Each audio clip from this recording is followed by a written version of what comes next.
இன்றைக்கி நம்ம வந்து ரவை உப்புமா எப்படி செய்கிறதுன்னு பார்க்கலாம். ஸோ கடுகு உளுந்தம்பருப்பு எடுத்துக்கோங்க, அதுக்கப்புறம் வரமிளகா எடுத்துக்கோங்க, வெங்காயம், அதுக்கப்புறம் வந்து கருவேப்பிலை, வரமிளகா, அப்புறம் கடலைப்பருப்பு, அப்புறம் ஒரு கிளாஸ் வந்து ரவை எடுத்துக்கோங்க. ஒரு கிளாஸ் ரவைக்கு நீங்கள் 3 கிளாஸ் வாட்டரை வந்து நீங்கள் ஆட் பண்ணணும். ஸோ இது வந்து இப்போ நம்ம வீட்டில் வந்து தங்கி இருக்கிறவங்க, இப்போது படிக்கிறவங்க இல்லை வந்து வேலைக்கு போகிறவங்க, அவங்கெல்லாம் வீட்டில் தங்கி இருக்கிறவங்க டக்கு டக்குன்னு செய்யணுன்னா இந்த மாதிரி ஈஸியான ஃபுட்டு வந்து எடுத்து செய்யலாம். இப்போ எப்படி செய்கிறதுன்னு பார்க்கலாம் வாங்க.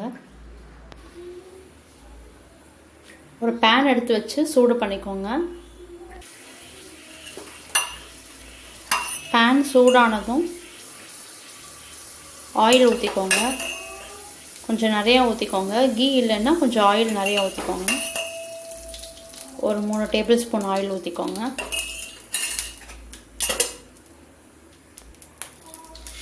அப்புறம் கடுகு உளுந்தம்பருப்பு போட்டுருங்க. நல்லா பொரிஞ்சதும் வரமிளகா போட்டுருங்க. அப்புறம் கருவேப்பிலை போட்டுருங்க. அப்புறம் கடலைப்பருப்பு போட்டுருங்க.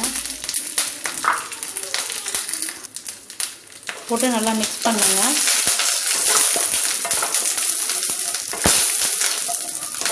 அப்புறம் வெங்காயம் ஆட் பண்ணிக்கோங்க. ஒரு கப் வெங்காயம் ஆட் பண்ணிக்கோங்க. நல்லா மிக்ஸ் பண்ணுங்க.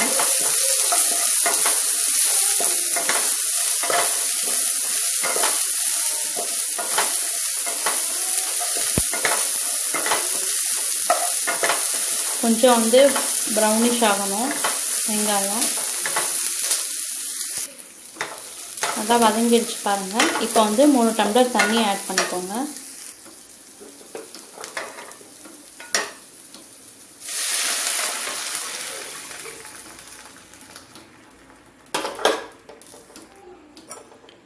தேவையான அளவு உப்பு சேர்த்திக்கோங்க.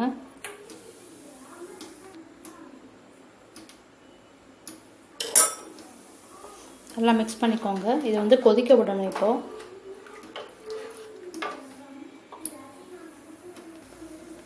நல்லா கொதி வருது பாருங்கள். ஸோ நல்லா கொதிக்கும் போது நம்ம வந்து ரவை கொஞ்சம் கொஞ்சமாக ஆட் பண்ணணும். நல்லா கொதிக்க ஆரம்பிச்சிருச்சு பாருங்கள். இப்போ கொஞ்சம் கொஞ்சமாக நம்ம ரவை ஆட் பண்ணலாம்.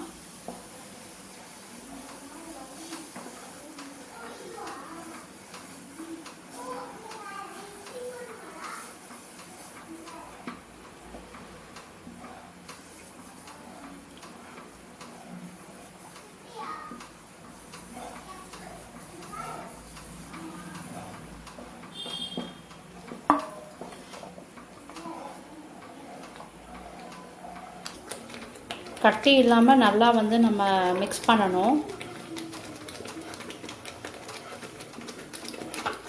கொஞ்சம் மிக்ஸ் பண்ணிவிட்டு நம்ம சிம்மில் வச்சுக்கணும், ஏன்னா ரொம்ப தெறிக்கும். ஸோ சிம்மில் வச்சுக்கோங்க. சிம்மில் வச்சுட்டு நல்லா மிக்ஸ் பண்ணுங்கள். அது வந்து ஸ்லோவாக குக் ஆகும் ரவை. ஸோ கலரி விட்டுக்கிட்டே இருங்க. இந்த இடத்துல வந்து நம்ம கொஞ்சம் வந்து கீ ஆட் பண்ணால் நல்லாயிருக்கும். பட் இப்போ எங்கள் வீட்டில் கீ தீர்ந்துருச்சு. ஸோ நான் கீ ஆட் பண்ணல. இந்த ஸ்டேஜில் நீங்கள் கீ ஆட் பண்ணால் இன்னும் நல்லா டேஸ்டியாக இருக்கும். ஸோ உப்புமா ஆயிடுச்சு பாருங்கள். இப்போ ட்ரான்ஸ்ஃபர் பண்ணிடலாம். மேலே கேஷ்யூ வந்து ஃப்ரை பண்ணி ஊற்றுங்க. ஸோ நல்லாயிருக்கும் பார்க்குறதுக்கு.